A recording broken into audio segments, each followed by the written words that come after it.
عندنا في الادب بتاع ثالثه ثانوي ازهر هندرس حاجه اسمها في البدايه كده تاريخ الادب الحديث. هتدرس الادب ده سواء كان شعر او نثر في العصر الحديث. يعني ايه العصر الحديث؟ بيتقال ان هو العصر اللي بعد مجيء الحمله الفرنسيه الى مصر. قبل مجيء الحمله الفرنسيه كان اي حد محتاج يكتب اي كتاب بيحتاج انه يكتبه بايده، حتى لو كان عاوز المصحف او نسخه من المصحف يروح عند شخص ثاني بالمحبره والورق اللي معاه يكتب عليه ويعين النسخه دي عنده في البيت، فكان بيكلفنا وقت وجهد.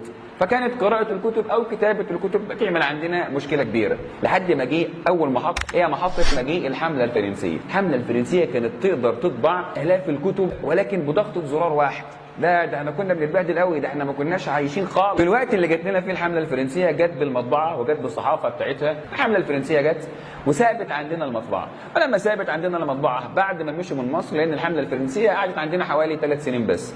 جت سنه 1798 ومشت من عندنا سنه 1801. عملنا ثورات وقدرنا نخرجهم بره البلد، ولكن خليك فاكر ان ده مش اول مقابله بيننا وبين الفرنسيين.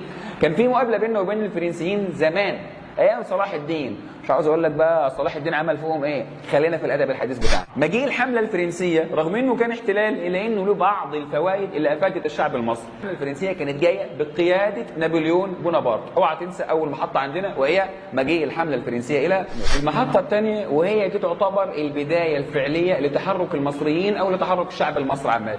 ثاني يا استاذ المحطه الثانيه دي، المحطه الثانيه دي حين تولى محمد علي الحكم وابعد عنه الشركاء وابعد عنه المنافسين وتولى قيادة مصر وأنشأ مملكة له ولذريته من بعد محمد علي. شاف الناس اللي موجودة في الغرب عندهم ثقافة أكتر مننا، عندهم علم أكتر مننا، عندهم هندسة وصيدلة وطب وكذا وكذا أكتر مننا.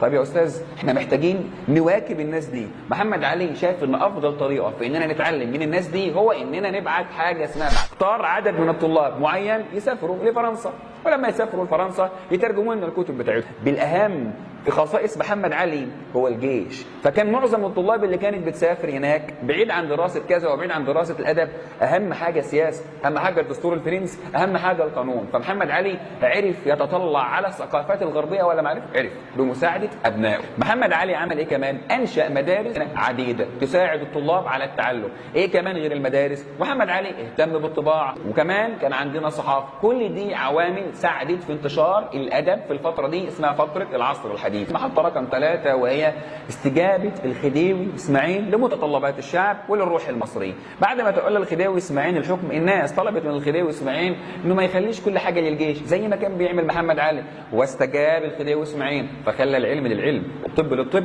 والهندسة للهندسة والعلوم للعلوم والجيش للجيش والإدارة. استجاب. وكمان اعرف ان الخديوي اسماعيل مشى على نهج جده محمد علي. ليه يا استاذ؟ ان الخديوي اسماعيل بعت بره بعثات وترجمه زي ما كان محمد علي بيبعت بعثات وترجمه بره، بمعنى زياده عليه يا استاذ. فاعرف ان الخديوي اسماعيل كان بيبعت طلاب اكتر. طب محمد علي انشا مدارس، الخديوي اسماعيل انشا مدارس اكتر. محمد علي كان عنده طباعه، الخديوي اسماعيل كان عنده طباعه اكتر. محمد علي ما كانش عنده اراء سياسيه، الخديوي اسماعيل كان عنده اراء سياسيه اكتر. لحظه، مرحله الانفتاح، مرحله ثقافات متعدده في محطه الخديوي اسماعيل، لذلك تعد مرحله الخديوي اسماعيل من اهم المراحل الثقافيه الادبيه في الثلاث محطات اللي انا قلتهم. اول محطه مجيء الحمله الفرنسيه، ثاني محطه تولي محمد علي الحكم، ثاني محطه وهي يا استاذ تولي الخديوي اسماعيل الحكم. دي كانت المحطه رقم 3.